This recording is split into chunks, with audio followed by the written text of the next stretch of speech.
Hello, welcome to the Competitive Intelligence Community's webinar for today.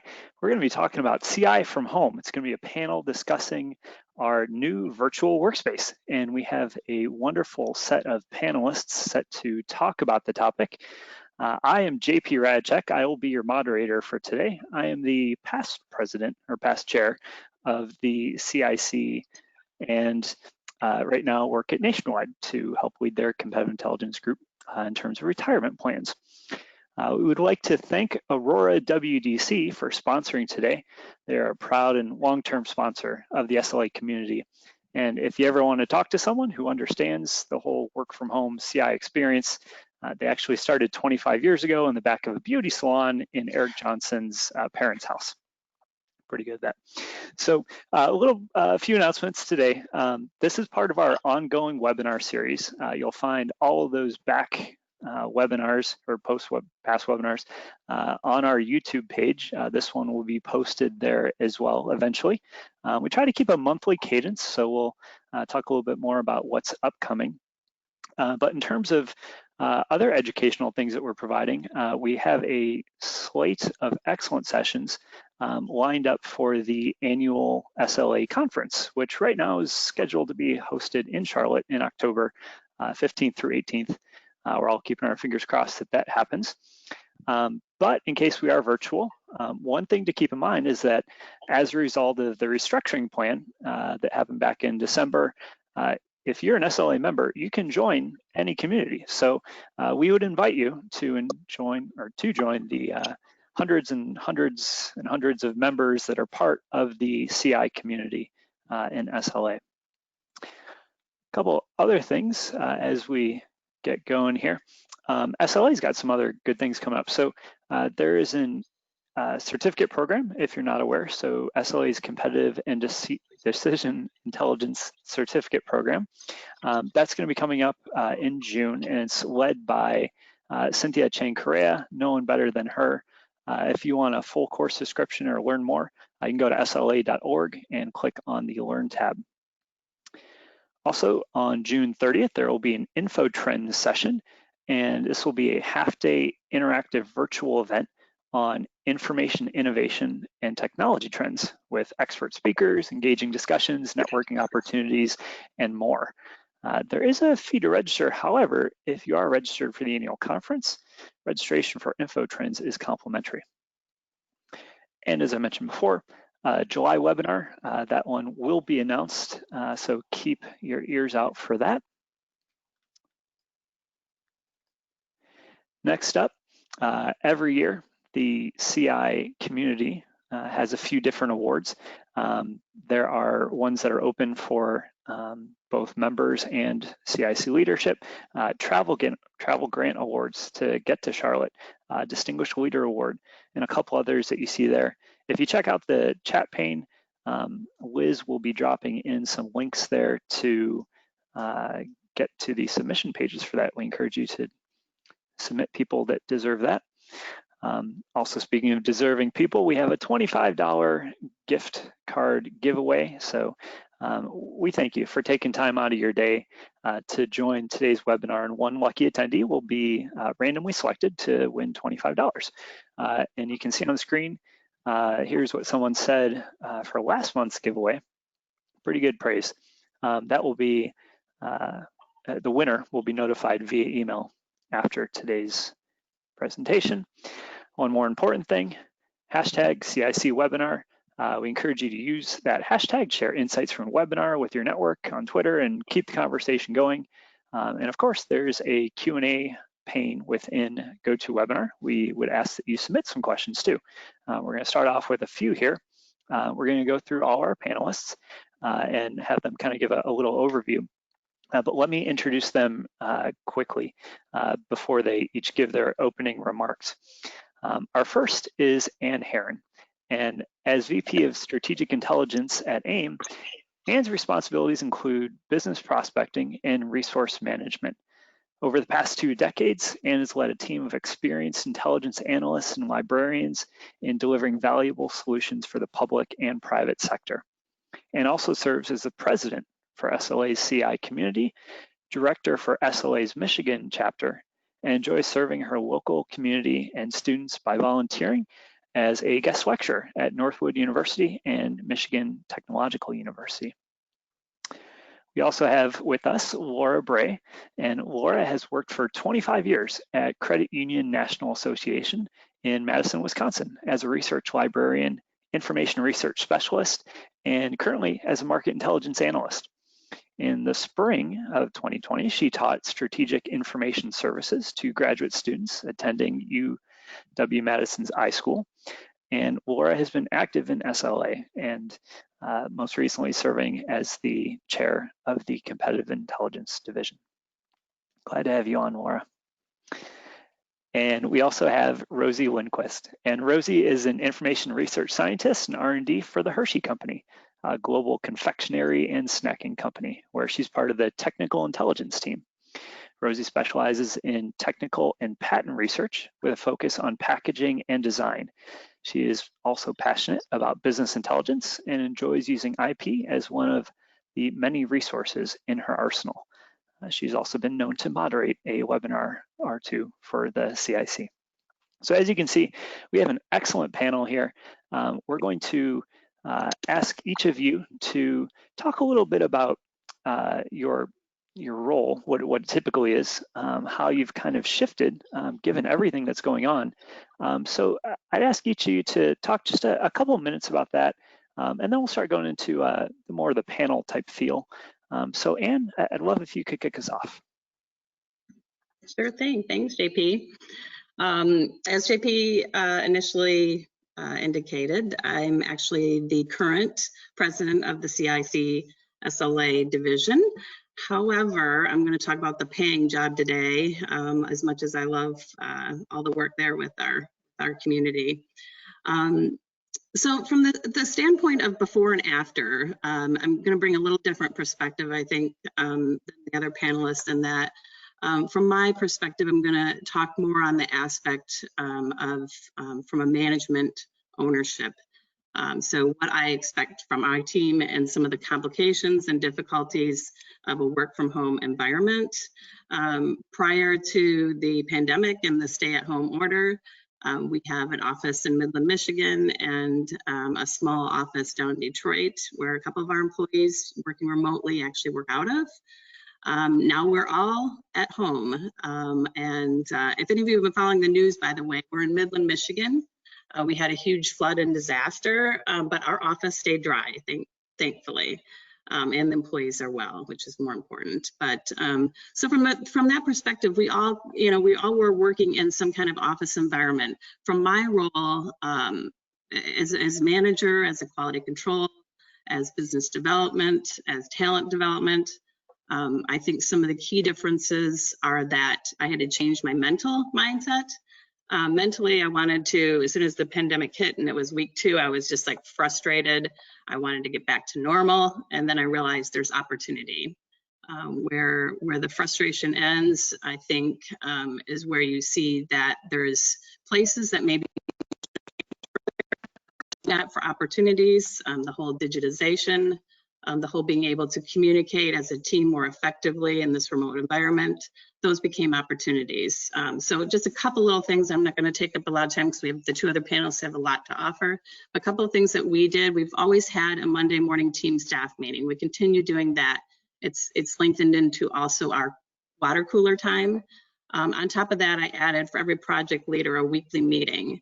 And my expectations for myself for that meeting is to communicate early on the things I'm working on, whether it be a proposal, a review of something, so that they can better understand how they can assist, as well then they submit to me prior to our weekly call, which is important. I think the face-to-face, not the email, or phone-to-phone, I should say, not really face-to-face, but video calls as well.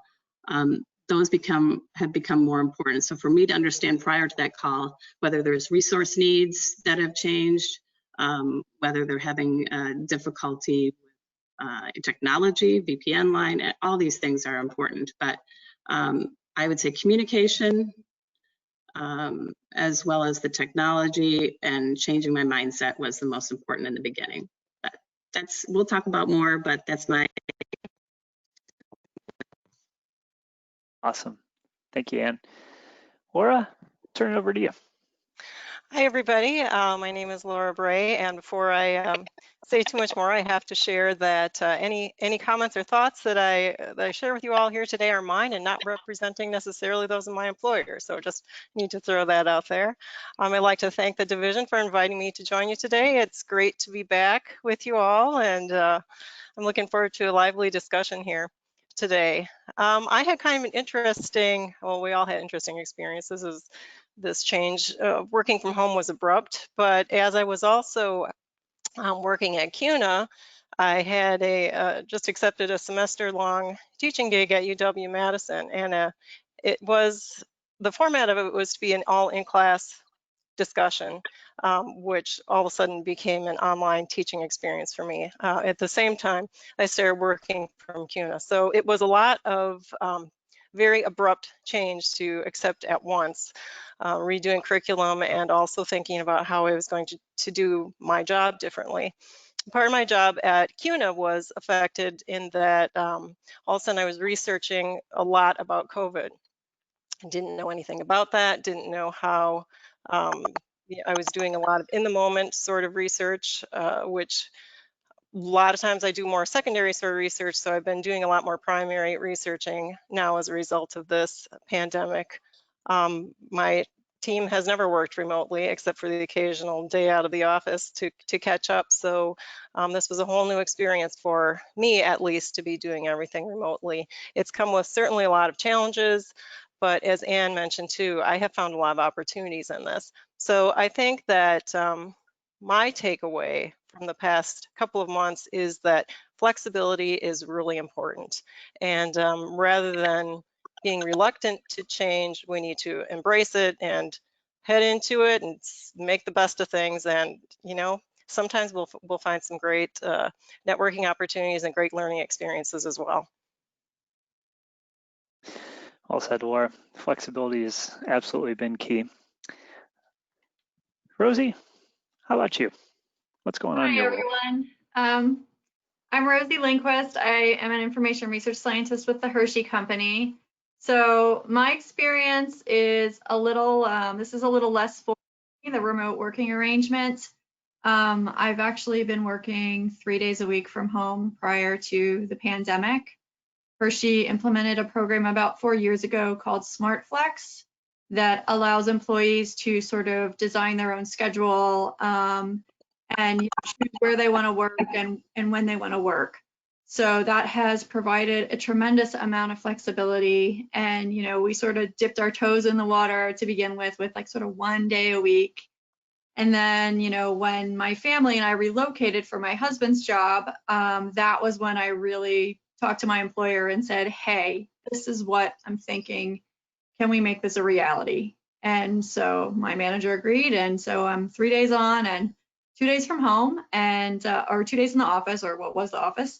And that works great. I would say this environment is very different. I'm not used to having my husband and I both clamoring for the same internet bandwidth or phone lines. And certainly, having children at home adds another level of complexity. You really need to be flexible with your schedule and knowing with what you can feasibly get accomplished. I've had to sort of reprioritize my projects, and things that require a lot of intense, quiet focus are hard to come by. So I've kind of pushed back on those projects and said, look, I need to either come up with another way to work on this, or I need to refocus because it's just not doable within the constraints that I have available to me now. So I encourage you to have, again, like Laura and Anne reiterated, frequent conversations with your manager, with your teammates. Familiarize yourself with all the collaboration tools that are available and use them. There's a lot of opportunity there, and get comfortable with the video camera as well. It's really nice to see other people, even if you can't, give everyone a big, high five or support hug. It's just nice to see people's faces, and it provides a human element that you don't get when you're just on a conference call. So true, Rosie. And I'm glad all of you, without any kind of technology problems, have been able to show up on video today. Hopefully everyone in the audience, looks like we've got about 100 folks on the line here listening in. Can appreciate that as well. You hit on so many good points, whether it being making sure to communicate or being flexible or making sure that you have that kind of focus that's really needed. But Rosie, as you touched on, technology is one thing that's bringing us all together, and we're being forced into it. So whether you've been working at home, running your business for years and years, or starting new gigs like Laura has, or just kind of doing it part-time, work from home environment. Rosie, I'll start with you. In terms of technology, what have you really experienced? Could you give us some specifics about, what kind of add-ons are really enhancing the virtual environment, how you do your job for you? So about a month prior to the pandemic, our company had announced that they were going to phase out WebEx and they were switching to the Microsoft Teams environment.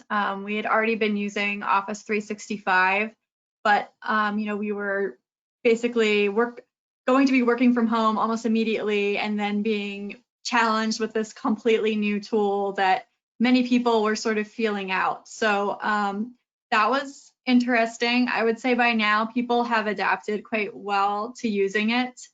But certainly that presented an additional challenge because we were all very familiar with WebEx and the functionality, and Teams is just a little bit different. However, what's great about that is that it also has sort of like a built-in collaboration platform. So, you can retain your minutes and your chats, and you can communicate with your team members, and you can store all your documents or minutes or anything like that for any group projects that you're working on. And so as a collaboration tool, it has been really valuable because it makes it easy to share documents and such across the organization and have people sort of edit it in real time without having to pass it around or forward an email to a million people to get them to make changes. So we really learned to make the most of that. I also think as information professionals, we have an opportunity to really be the go-to people for questions about those types of services.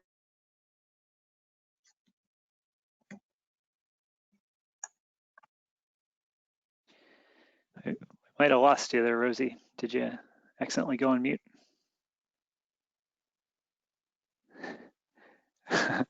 Well, I'm sure you're saying, Rosie, saying some really good things there. Can't quite hear you. So I'm just gonna, I hope this doesn't appear too rude, but talk here and pass the mic over to And well, sorry, I'm gonna pass the mic over to you, Laura. Maybe build on what some of those other tools are that you're using to help bring people together at your company to deliver information, any of that kind of stuff. Sure. Like Rosie, interestingly, we have just at CUNY been using a lot more Teams too, and that was a new thing that came about.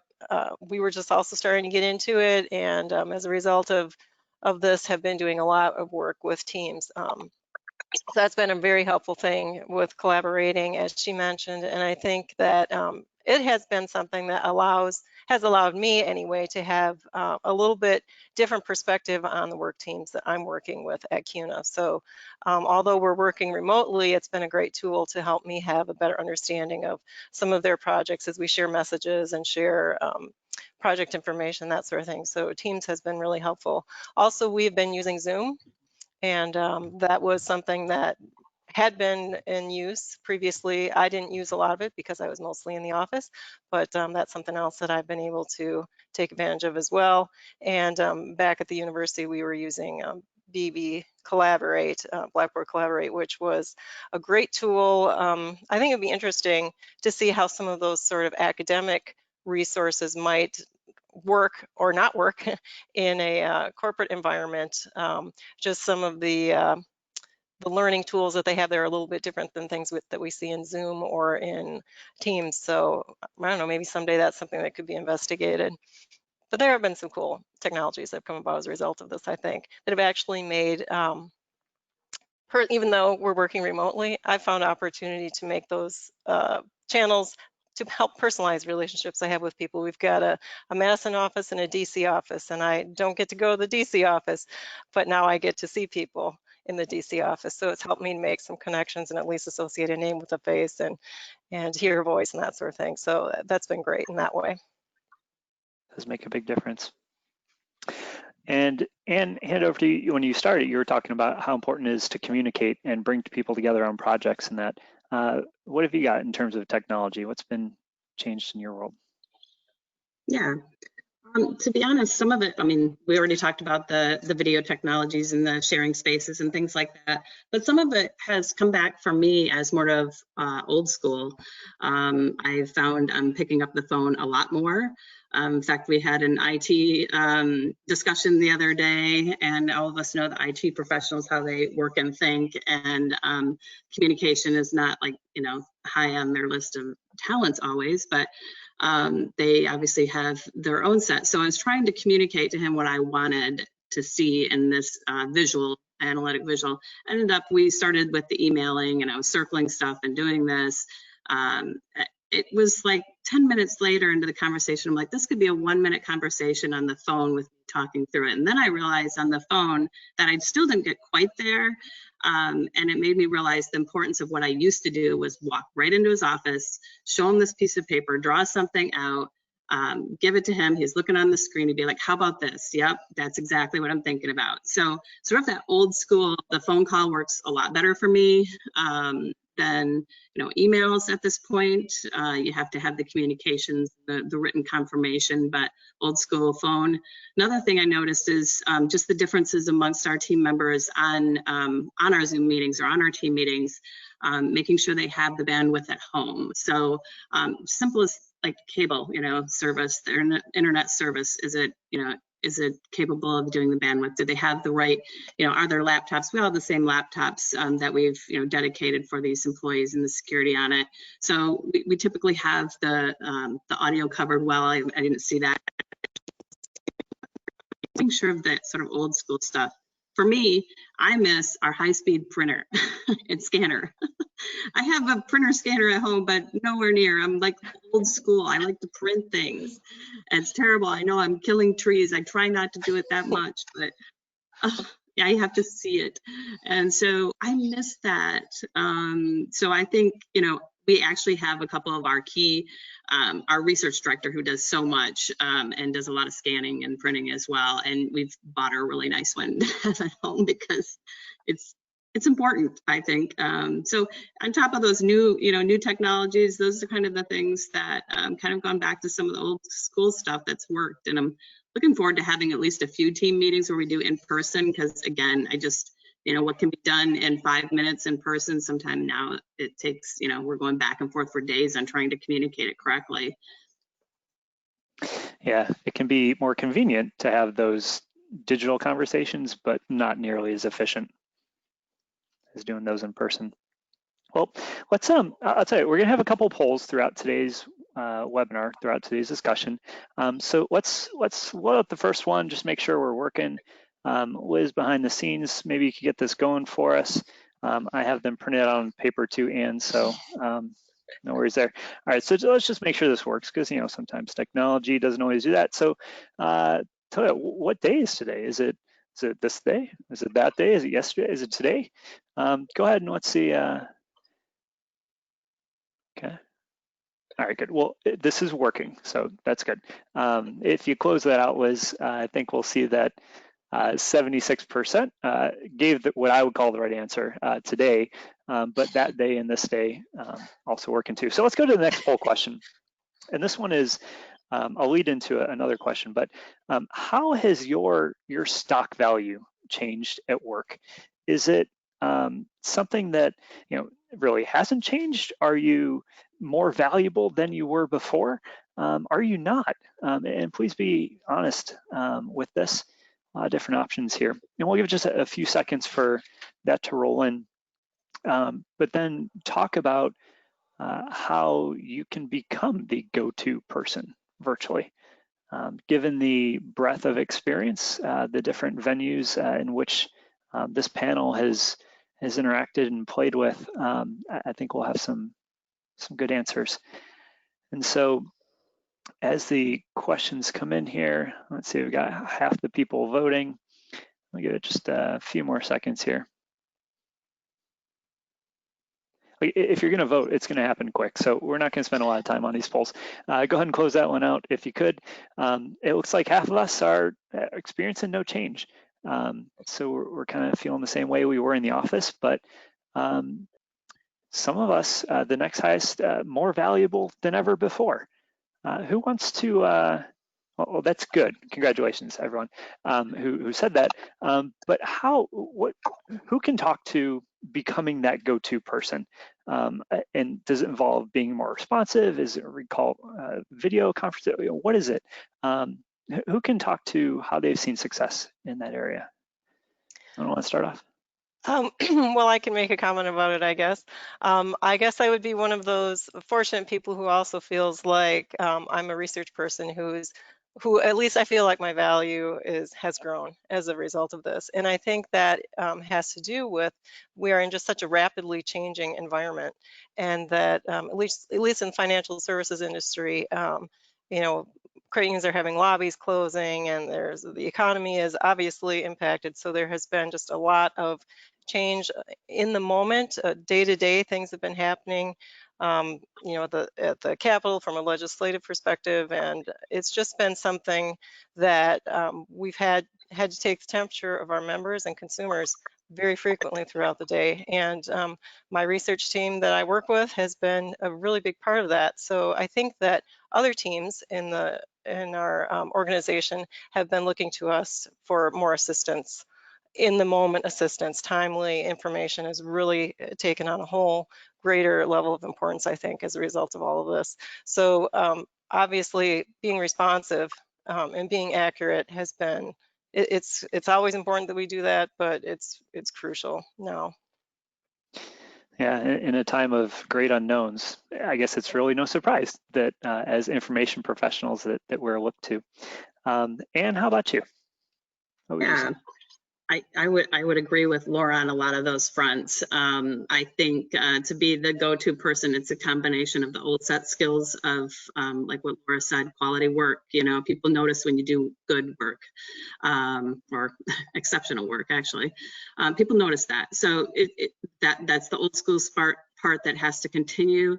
I think from my perspective, I used to walk around the office a lot, so I'd see what was going on. I'd see the folks that were the go-to people. I saw their work, of course, but I would see their ethic and their communication and their availability, responsiveness. Now I don't see it, so it has to be communicated more. And from my perspective, I don't know if I'm more valuable. I hope I'd have to ask my team, but I don't know if I am. But I can tell you one thing: they are more valued by me, and I'm setting an expectation for them of more communication and keeping me in the know, because and expectation is also on myself to do the same with them. So it's a two-way street, but to be responsive, like Laura said, but also proactive. I appreciate, and I have my go-to people are the ones that are proactively looking for the things they can help me with. So when I communicate that I'm working on this proposal for this client or this technology area, they're looking to see how they can help and provide maybe something as even a tidbit of, hey, this is what I saw on this. What do you think adding this into it? And they're the ones that are the proactive and are reaching out and they're communicating. So all of the old school stuff and then adding and all that. So yeah, I think they're more valued. Yeah. I wish I could say the same for myself. Rosie, let's turn over to you. We got your mic working again? Yes, I called in. Hopefully the sound is a little bit time. Okay. Yes, this has really been a great opportunity for my group. I actually am currently working on this very large-scale, high-visibility project that kind of fell into my lap somewhat accidentally. It was a simple request from a senior VP, and I produced the work product. She loved it. She passed it on to other senior VPs. And now I'm doing a whole series of related research projects on the same topic. and it's going to C-suite executives for, you know, immediate review. And so that's something that was really just sort of not expected in this environment, but I'm glad that I've got this visibility for myself and for my team, and that other groups are recognizing the great work that we can do and the tools and resources available to us, and that our investment in those tools can yield dividends in a multitude of ways for the business. That's awesome. That's very good. So when those opportunities aren't kind of serendipitously falling into your lap, I'll start with you, Rosie. How do you grab the attention of decision makers? And I know you had a little bit of a story about one way that you didn't mean to, but kind of grabbed the attention of some folks. Maybe you could start out with that.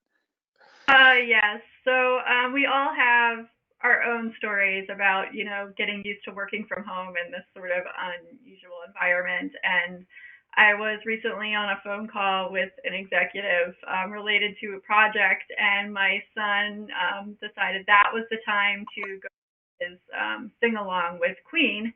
So it was incredibly distracting and kind of embarrassing because, of course, it wasn't one of the more tame Queen songs. It was one of the really colorful Queen songs. So it made for interesting conversation, and it took everything I had to sort of not laugh out loud in the middle of the conversation. But, you know, more and more, I'm finding myself on other calls where I see people's like half-naked toddlers in the background, or the dogs barking, or whatever other noise or distractions are happening around us. You know, we try our best. This is not an ideal work from home situation by any stretch of the means. That's funny. So is it through quality work then that you're starting to grab that attention from decision makers? Anything else that you want to add to that? Of course. So, you know, we've kind of really been into this idea of anticipatory knowledge delivery. So what is our knowledge base working on? What projects are they working on? And keep that sort of front of mind so that we can push content to them or drive them to other projects or other content that would be of value to them. So that has been really helped us with both user stats for our end user tools, receptiveness to some of the reports and things that I've gathered from working with some of our vendor partners. Definitely leverage them if you're not doing that. I mean, I'm getting content pushed constantly, but I've actually reached out to them and said, hey, I'm looking for information on A, B, C. How can you help me out? And I think they also want to demonstrate their value in this time. So certainly make the most of those relationships right now if you can.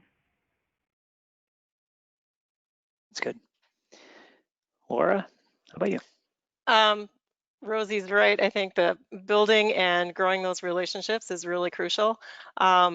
Great way to just have people remember who you are and know your name. Another thing that I've been able to do lately, and other people on my team have been able to do, is offer some new services. And one of the things that I have been doing that is new for me is monitoring social media discussions, and just taking a look at other places where we can find really important information that's popping up quickly in different sorts of places. So that's been a new impetus for me anyway, and it's been something that has been, I think, very much appreciated by people that I'm working with. So if you can come up with some sort of new delivery mechanism for your findings, or if you can come up with new sources of information, by all means, go ahead and do that, and it will help you prove your value. That's good. Anne? Well, gee, I have to follow that. I think they've mentioned about all of it, but I think I could have a little 2 cents. First of all, I do not have as good of a story as Rosie. I'm old. I have no children at home anymore. They're all grown up and away. But I'm the only one that does the stupid things like sharing my screen when my email's up. People that have been in the board meetings have noticed this. And you know, muting when I'm thinking I'm unmuted, and just silly things like that. So I can't blame any kids on it, or animals. But from the perspective of, you know, being the how do you get the attention? How do you be that go-to person and grab their attention by not just the quality of work and staying networked and all of that? I would just add that it's a combination, but it's also asking questions. I like to just ask questions and listen, and especially when it comes to some of the C-suite people, they like to talk, or even people that are in technology roles. They love to talk about what they're working on, their research efforts, and all of that as well. So I think asking questions, seeing where that leads you and where the opportunities are. But yeah, providing the ongoing monitoring into a network of folks gets you out there, gets you present, gets you top of mind. Yeah, that's good. Laura, I want to go back and pull on one of the threads that you mentioned. So you said that before social wasn't something that you were actively monitoring, and you decided to do this. I know you're not just sitting around twiddling your thumbs looking for things to do. So how did that, with everything else that's going on, I'm sure everyone wants to know, hey, how's COVID affecting our business or whatever it might be? Can you maybe talk a little bit more about how that situation was, and how did you make sure that it was tailored to the right people who needed to get it? Sure. So maybe I need to clarify a bit. There had been other staff people that were doing social media monitoring. And when I say social media, I mean, this is more of a, maybe that's the wrong word to use as social media, but like member discussion boards, that sort of thing. So that was being done before, but we have a new level of, it was just determined that this is a great source of information, our member discussion boards, which of course we know that they're a great source of information, right? But it's something that I think there was a thought that we're finding some really great hidden gems in these conversations. They're sharing an information need that maybe we wouldn't have heard in another forum. And sometimes one of those very small nuggets of information can turn out to be something that's really crucial and really important. And to bring that to the attention of someone else who may not have the time or whatever to be monitoring those conversations is really valuable. So it was something that was always there. It was something that, of course, we were reading and taking a look at, but there was a new importance to the scrutiny, I think.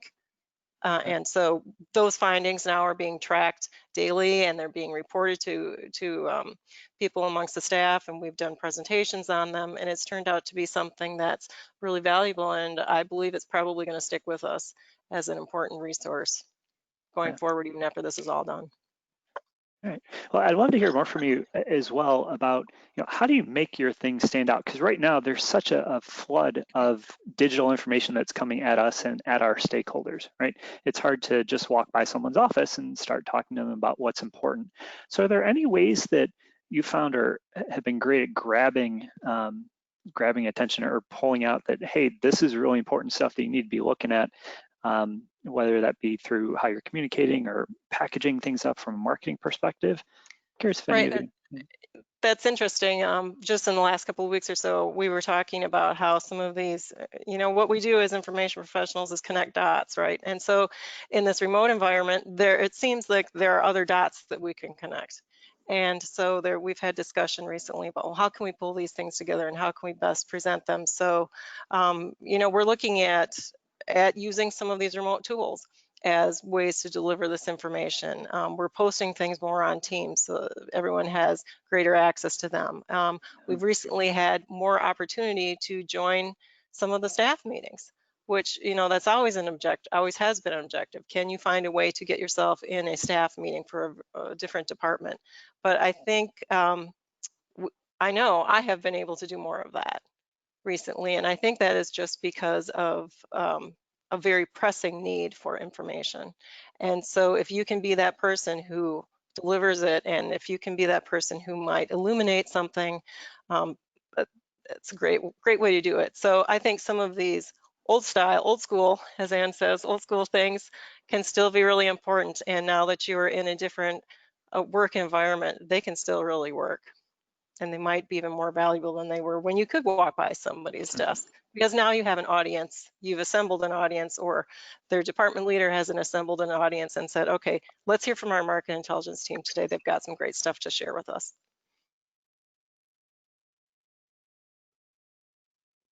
And Rosie, want to add to that? I've got just one thing, JP.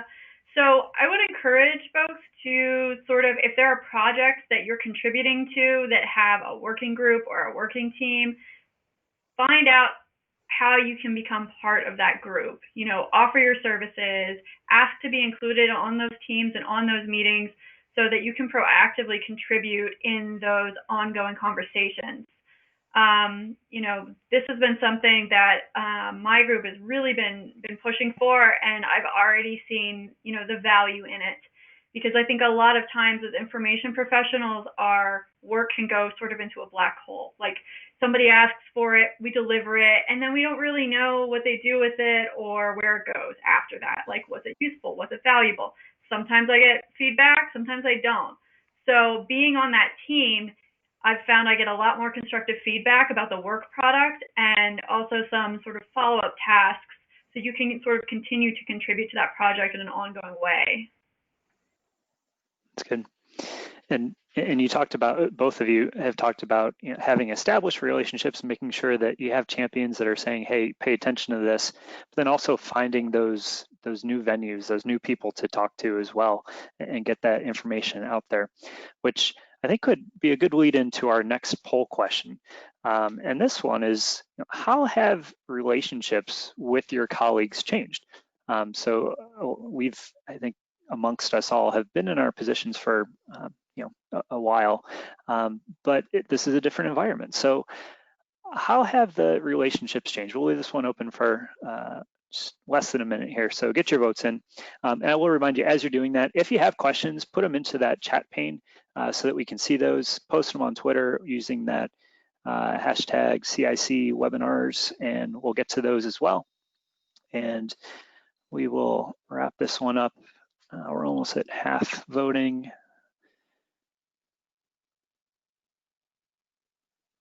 Okay, well, that's a good spot to shut her down. The majority, you know, not much has changed. Some getting a little bit closer, more so than starting to lose touch. With those results in mind, and thinking about, you know, what tips you might have for building new relationships or getting your information out there to the right people, and start with you. What are your thoughts? So to, I guess, get to that, the second part of that, the building relationships part of that, I think amongst our team, at least, it's just been more crucial for me to be more deliberate.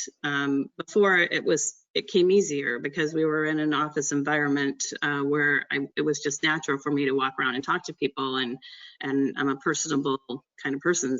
I like to socialize. So for me, I had to deliberately make opportunities to connect.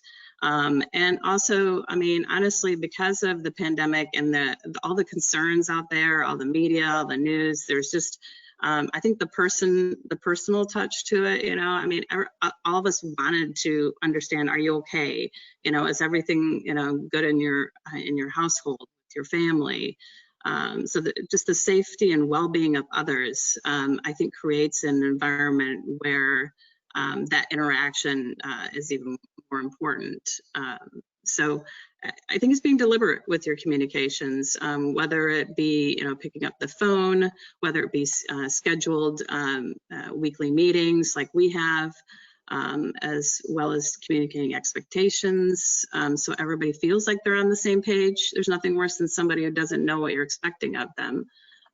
So I think that's, you know, that's a big part of it. And I think the human spirit wants interaction, or at least I do. I don't know, maybe not everybody, but I think, you know, I think we do want interaction. So it's about creating some of that. And hopefully we'll get back to where there'll be a little more face-to-face interaction, but until then we have to be deliberate. Yeah, and would you say, I'll toss it over to Rosie, that maybe over communication is a little bit better at this point?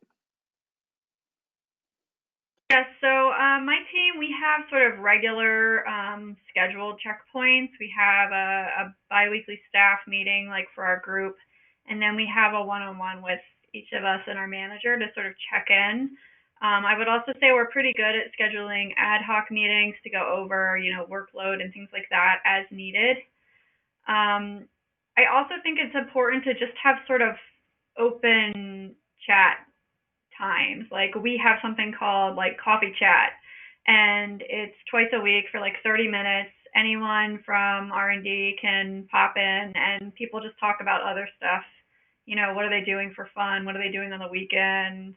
You know, non-work things, just to sort of provide a little human element and feel like you have something other than just work connected to your computer. So that's good for a little mental health break. Yeah, helps you stay connected as well. Laura, what about you? What would you say to any of this? Well, I think that it's really important to be responsive. We're all working at different places now, and we all have different demands on our time at home. So we have to be patient with each other and understand that maybe something came up in the moment that I'm not going to get an instant response from someone where if I could have walked up to someone's desk that I would have had that opportunity. But if you get back to someone in a timely way and give them what they need, they'll just continue to build that trust that you have with each other. I think that's really important. And then also too, just to both Anne and Rosie's points, don't forget the human element of all of that. And my coworkers and I are still, we have our weekly meetings or bi-weekly meetings, and we talk about things that, how's it going at home, and is everything okay, and just reaching out to each other and letting one another know that you care is important. Okay. You mentioned that being responsive, obviously very important, but kind of flipping that around. Let's say you have something that's great, you send it out. How important is it to solicit feedback versus just delivering and moving on to the next thing, understanding that people might have a little bit more on their plates right now, and maybe giving them a little bit of grace and not having to respond? Does that affect what you're doing? Does that make it hard? And what are your thoughts on that topic? Yeah, soliciting feedback. Boy, that's no one likes to do it sometimes because we always worry, like, what ifs, like, what if this, what if that? So my suggestion would be interim. Use a lot of interim reporting and the elicitation of feedback during those interim opportunities. We do that with clients just because then there's no surprises, or hopefully no surprises in the end, because they've helped contribute to all that. We've gotten their feedback on every step along the way. Not always easy, right? Because this is easier done on longer term projects where you have that think time. You're able to schedule,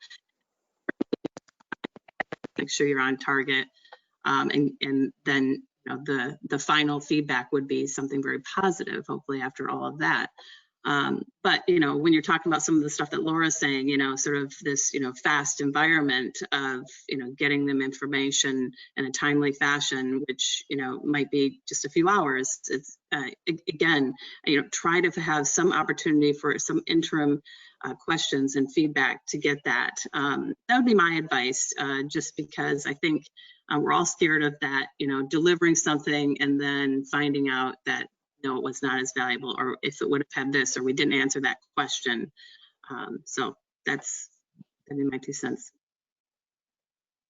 I think we've also had the experience where if we send something up to our leadership team, it's so great that they act on it or they forward it to someone else and don't even, they kind of forget sometimes to come back to you and say, hey, that was awesome, and had just moved on with it. Yeah. But Rosie, interested in your take on the whole feedback. Do you push for it? Do you hold off? What do you think? So I think, people are juggling sort of a lot of electronic noise right now. You've got your email, you've got chat, you've got a million other pieces of information sort of flying your way at once. And so I've definitely given people a little more space in terms of getting back to me. Certainly, I get frustrated more when I ask like specific follow-up questions and then I don't hear from people, and then I have to guess what to do next. I don't like to do that. So I think just be fair and give people ample time to respond.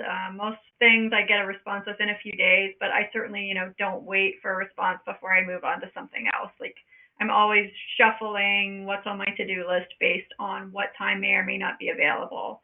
because we all know there's always things that come up at the last minute, and you have to be, agile and flexible with what you can deliver. I think as long as you're communicating with people about any changes and timelines that you might have originally promised, that most people are understanding of those things. My experience. Laura, anything you'd like to add? I like Anne's idea of having interim touch points. That's important. And it can even be something that's really casual, like how can I do better next time? Or was this format helpful for you? Or is there a better way to present this? And that's something that I try and do throughout the course of a project if there's something that has that much time, or after the fact. Usually I have certain sources that ask me for information on a fairly regular basis, so it's easy enough for me to say, okay, great, happy work on this project. How would it compare to the last one I did, or is there some way that I can improve it? Yeah. Wow, this has been a great conversation. We only have 10 minutes left, so I want to, we'll ask one more question and then give you some time for some closing comments here. This one, actually, we have a poll for this one. CI professionals always want to know this. True or false? From your experience, does good CI become more sought after by leadership in a downturn? True or false?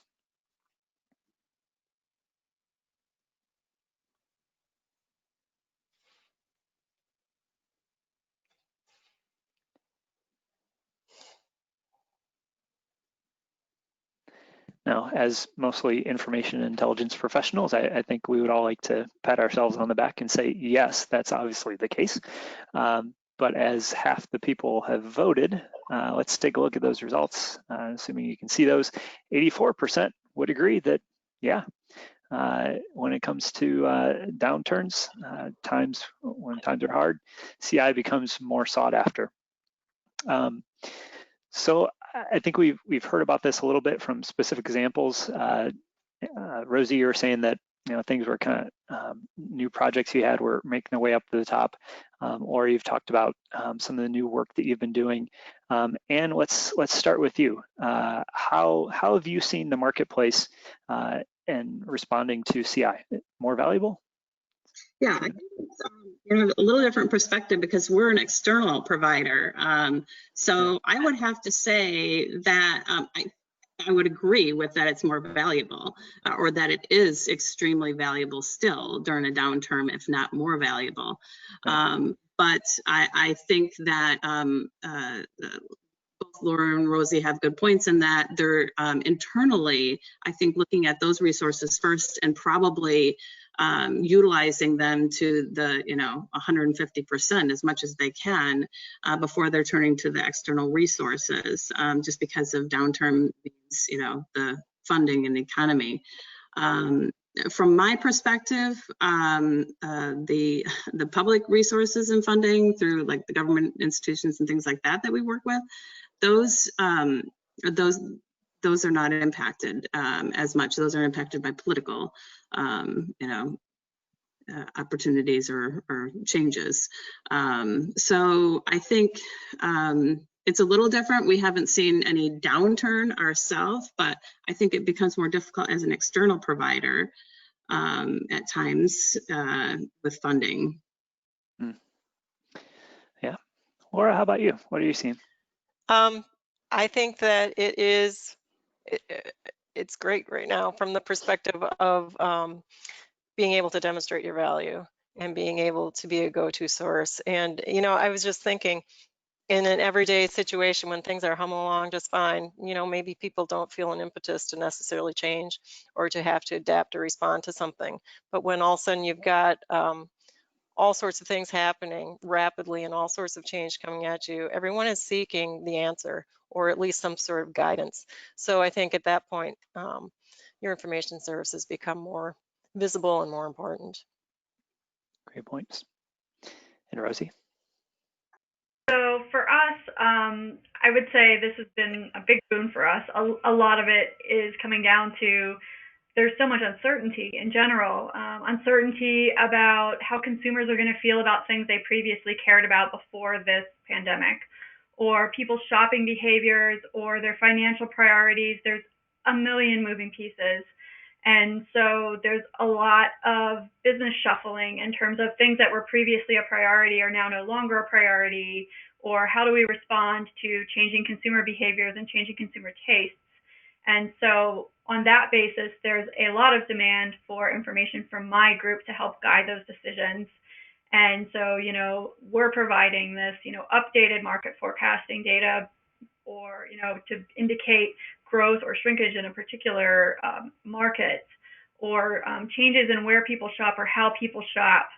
So, we can adapt our plans for, where we anticipate to sell particular products or how we're going to package particular products. And of course, looking to our competitors to see how they're responding in these times, and how consumers are responding to brands in these times.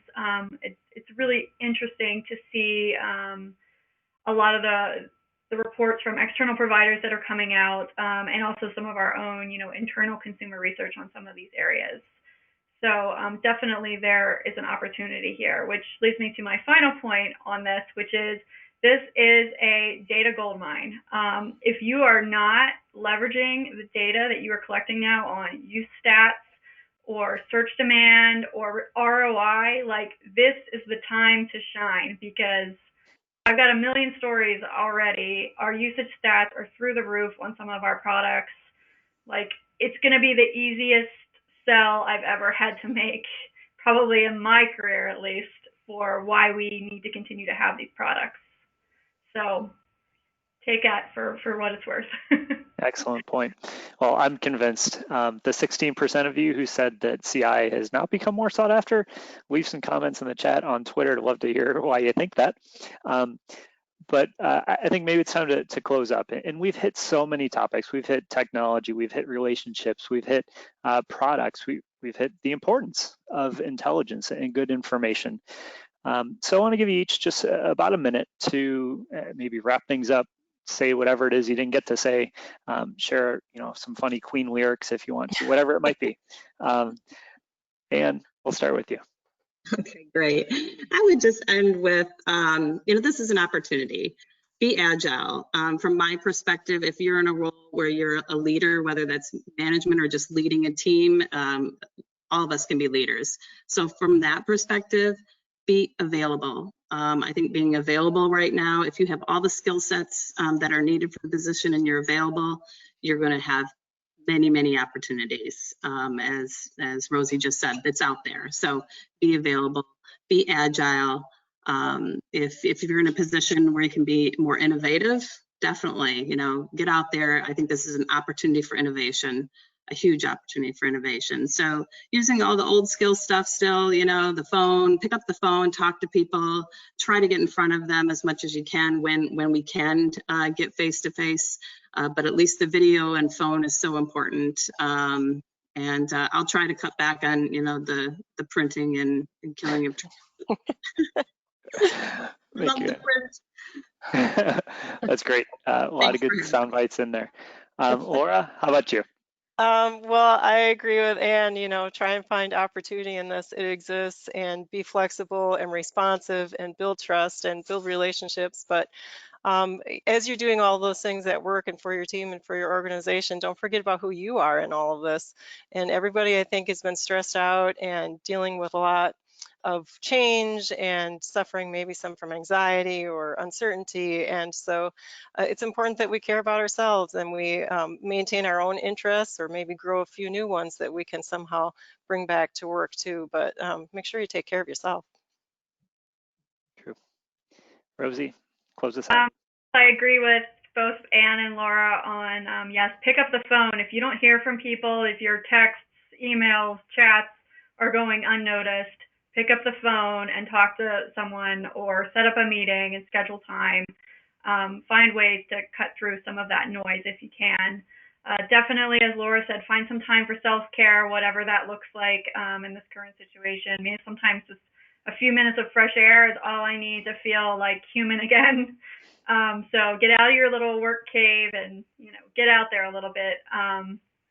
And I think, again, just a reminder to just be proactive. Remind people of how you can help them, and of all the information that you can provide. That's all you can do, is keep driving home that message. And, you know, we find that once somebody comes to us once, then they're very likely to come back again. So don't miss out on your opportunity to wow them with your skill. That is fantastic. So Ann Heron, Laura Bray, Rosie Lindquist, thank you all for your insights, your thoughts, your leadership during these times. Let's wrap it up. And I will just remind you that in the audience, one of you will be getting an email saying, hey, you won $25 just for attending. So that's pretty good stuff. I want you to stay in touch and certainly hope that you'll continue to attend these monthly webinars, and hopefully we'll see you in October in Charlotte. So thank you all again for your time. Thank you, panelists. Have a great day. Thanks.